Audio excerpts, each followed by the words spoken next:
Hi guys, I wanted to start by saying a massive thank you for all the support I've received so far since I've started putting a few videos out there. The likes on YouTube, the retweets, the positive comments, it's just been really lovely, to be honest, and it's made me feel that, a little bit more confident to a few more of these videos. So far I've reviewed The Light Jar by Lisa Thompson and The Goldfish Boy as well by Lisa Thompson. I'm halfway through reading Brightstorm at the moment, which I know is a really popular book on Twitter doing the rounds, and I won't give anything away, but that is certainly one I'm enjoying. Today I'm going to do a slightly different book review. It is on a picture book that I received through the post this morning. It's a book called Ollie Discovers The Planets by Anya Acres.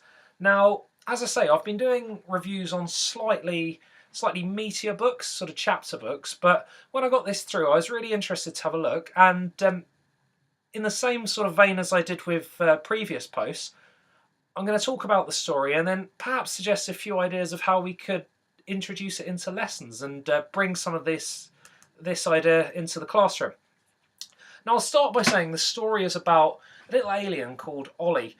Ollie lives on the planet Pluto, and he spends a lot of time looking up at the stars. Now, Ollie is an adventurous little alien, and he wants to venture to the brightest star of all, the sun.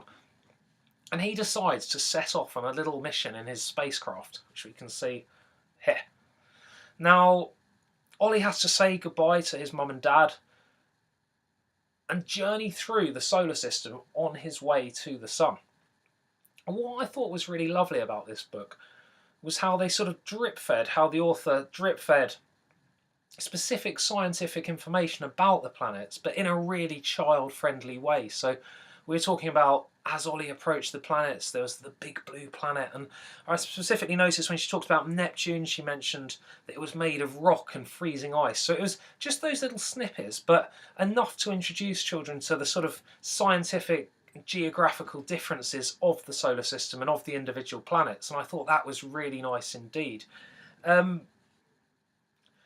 I thought there was a few little examples of how this could be used in the classroom in quite a nice way. I think the thing that stood out particularly, I must say, of this book was the ambitious vocabulary used. So whilst it is a book, I'd never say you couldn't use a picture book with older children. Of course you can. But whilst it is a book that perhaps is geared towards the slightly, or maybe lower key stage 2, there was some really lovely vocabulary choices as well. I noticed the sun was constantly referred to as the planet that sparkled, shimmered and shone, so some really nice alliteration examples there.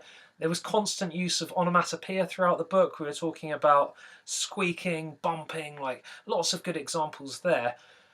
And something I really noticed was nice was the ambitious and well-chosen use of fronted adverbials throughout the book. There was some examples that perhaps weren't the sort of go-to examples, and I thought that when reading that was something that I thought could certainly be picked apart within a lesson. We could look at the choices there and how they were effective, which I thought was really lovely. I think from a class perspective, what would also be nice is to look at the emotions the character felt at different stages. So there was perhaps the emotions Ollie felt when he was looking up at the stars, the wonder, the intrigue that he might have felt at that point. And then there was the retching feeling that Ollie might have felt as he said goodbye to his family, the mix of emotions. Perhaps he was extremely excited to sort of go on this great adventure, but there was a mention of how his family, his parents were tearing up when he went. So I thought maybe we could have a look at sort of different character emotions and how they changed at different points of the story. We had Ollie's emotions changing planet to planet, and again, that was something I thought could be picked apart and would make quite a nice lesson idea. I think obviously it lends itself very well to Earth and Space and science units. I know it's something I did in Year 5, and whilst again I was working with slightly older children, it's certainly a book that I think would have some value at that age. I think it's illustrated beautifully. I think it at a price point of $7.99, I think that's reasonable for what is a really nicely put together picture book.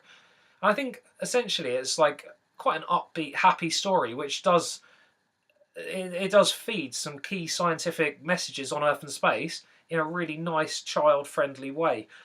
I think yeah, I think it's one that I'd recommend. It's one that I enjoyed. It's one that will be going in my book corner, and I'll certainly give some feedback that has come from the children in my class. But I'd like to thank Anya for giving me the book. I'd like to congratulate Meg and Elizabeth on the illustrations because I thought they were really nice indeed.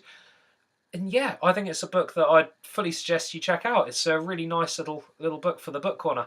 I'd just like to say a big thank you again for everyone that's watching, everyone that's supporting and subscribing. If you do like this video, it'd be super if you could give it a thumbs up. If you could subscribe, that'd be amazing. And yeah, keep going. Really grateful. Thank you.